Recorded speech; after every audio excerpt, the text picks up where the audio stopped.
जय श्री कृष्णा, जय बालाजी महाराज, जय श्री श्याम। स्वागत है आपका इटर्नल लेसन्स चैनल में। और आज है दिन 13वें दिन हम साथ आपके हैं 108 दिन श्रीमद् भागवत गीता के।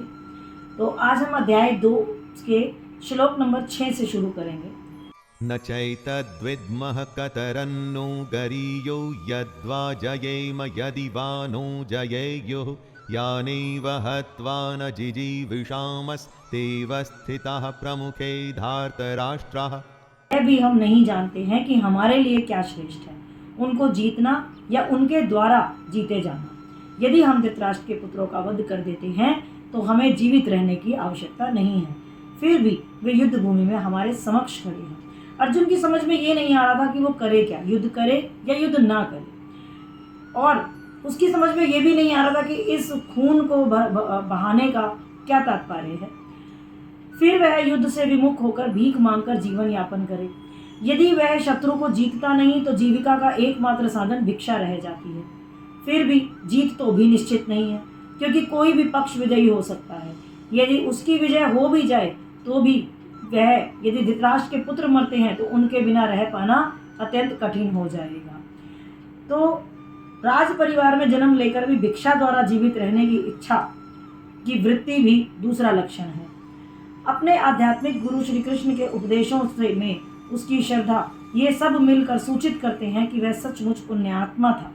जब तक इंद्रियां संयमित न हो ज्ञान के पद तक उठ पाना कठिन है, और बिना ज्ञान और भक्ति के मुक्ति कभी प्राप्त नहीं हो सकती।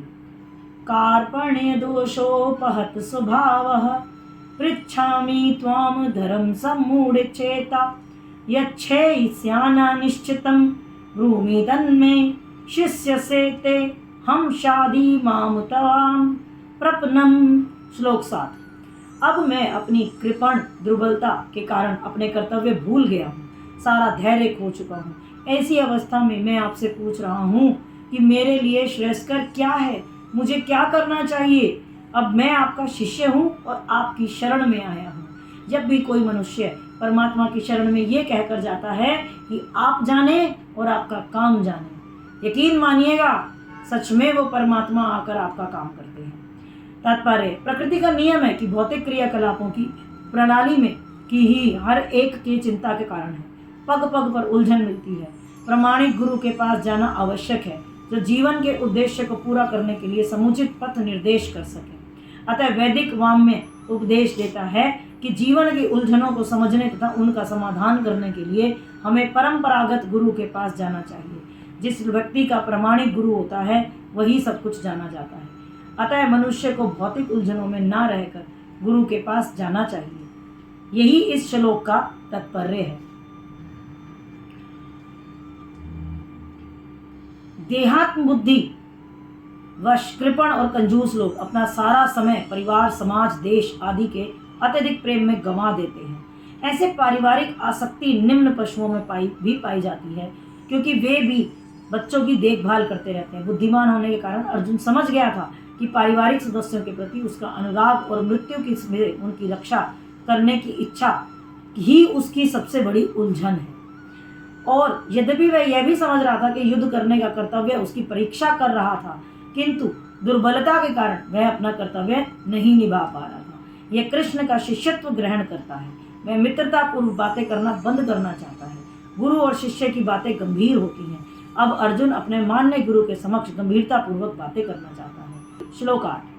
न हि प्रपश्यामि ममापनुद्याद्यच्छोकमुच्छोषणमिन्द्रियाणाम् अवाप्य भूमा वसपत्रमृद्धं राज्यं सुराणामपि चाधिपत्यम्। मुझे ऐसा कोई साधन नहीं दिखता जो मेरी इंद्रियों को सुखाने वाले इस शोक को दूर कर सके। स्वर्ग पर देवताओं के अधिपत्य के तरह इस धन धान्य संपन्न सारी पृथ्वी पर निष्कंटक राज्य प्राप्त करके मैं भी इस शोक को दूर नहीं कर सकूंगा।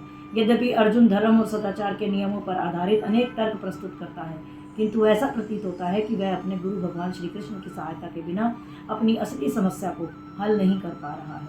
उसे अपनी उलझनों को भगवान कृष्ण जैसे आध्यात्मिक गुरु की सहायता के बिना हल कर पाना असंभव लग रहा है। भगवान चैतन्य ने कहा है कि जो कृष्ण भावान्मृत के विज्ञान में दक्ष हो, कृष्ण तत्ववेता हो, चाहे वह किसी भी जाति का हो, वह वास्तविक गुरु है। किबा विप्र किबा न्यासी शूद्र केने नया, यही कृष्ण तत्ववेता से ही गुरु है। कोई व्यक्ति चाहे वैदिक ज्ञान में दक्ष हो, निम्न जाति का हो, जन्मा शूद्र हो या सन्यासी हो, यदि वह कृष्ण के विज्ञान में पूरे तरीके से रम गया है तो वही प्रमाणिक गुरु है।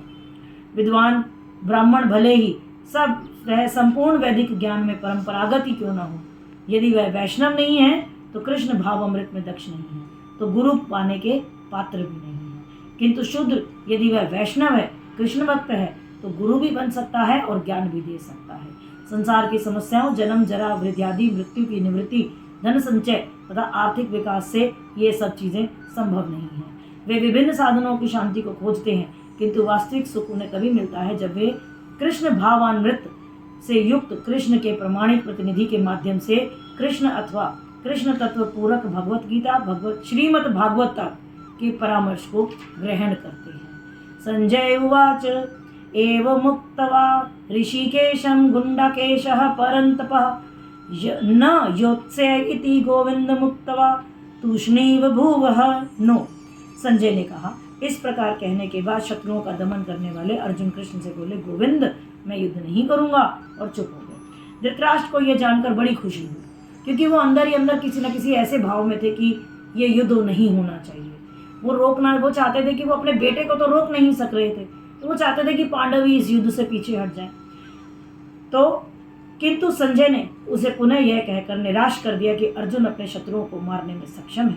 यद्यपि कुछ समय के लिए अर्जुन अपने पारिवारिक समय के प्रति मिथ्या शोक से अभिभूत था, किंतु उसने शिष्य रूप में अपने गुरु श्री कृष्ण की शरण ग्रहण कर ली थी। 10 तमुवाच ऋषिकेशः प्रहसन्निव भारत सेनयोरुभयोर्मध्ये विषीदन्तमिदं वचः।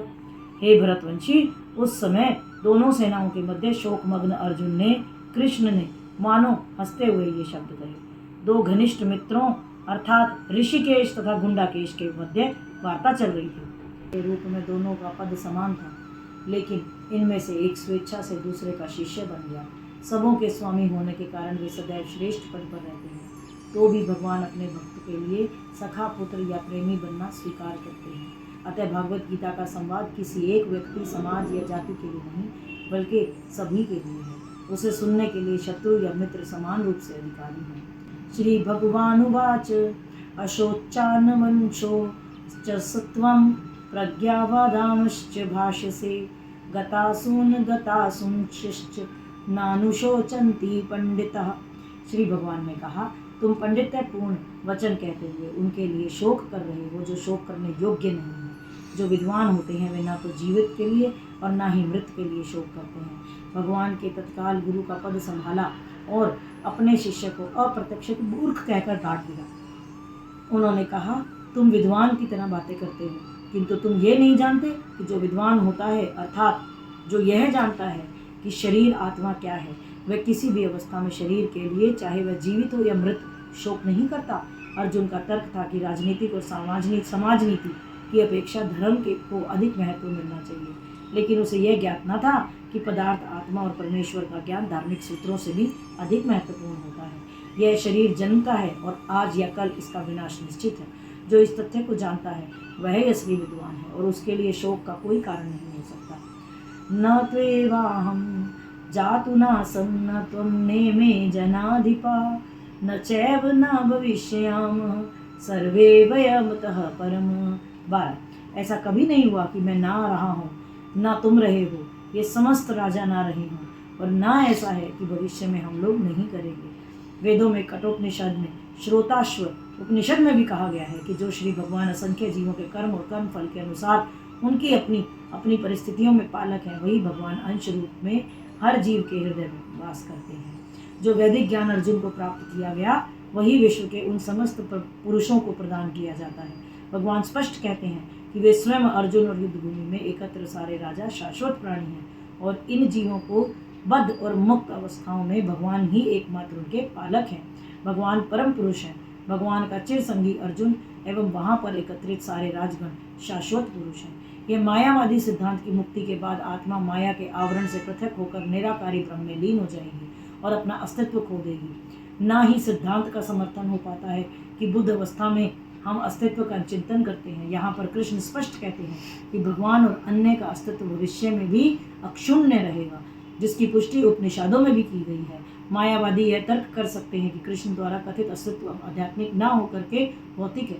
कृष्ण भूतकाल में भी अपने अस्तित्व की पुष्टि करते हैं और भविष्य में भी अपने अस्तित्व की पुष्टि करते हैं। निराकार ब्रह्म उनके अधीन घोषित किया जा चुका है। कृष्ण सदा सर्वदा अपना अस्तित्व बनाए रखते हैं। एक सामान्य व्यक्ति मनुष्य के 4 अवगुणों के कारण श्रवण करने योग्य शिक्षा देने में असमर्थ रहता है। गीता ऐसा साहित्य है कि जिसको श्रवण करने से ही इंसान किसी को भी योग्य शिक्षा दे सकता है। कोई भी संसारी ग्रंथ गीता की तुलना नहीं कर सकता। श्री कृष्ण को सामान्य व्यक्ति मान लेने पर गीता की सारी महत्ता जा जाती है। श्री कृष्ण को सामान्य व्यक्ति नहीं मानना चाहिए। अतः यह अस्तित्व आध्यात्मिक आधार पर स्थापित है और इसकी पुष्टि रामानुजाचार्य और अन्य आचार्यों ने भी की है।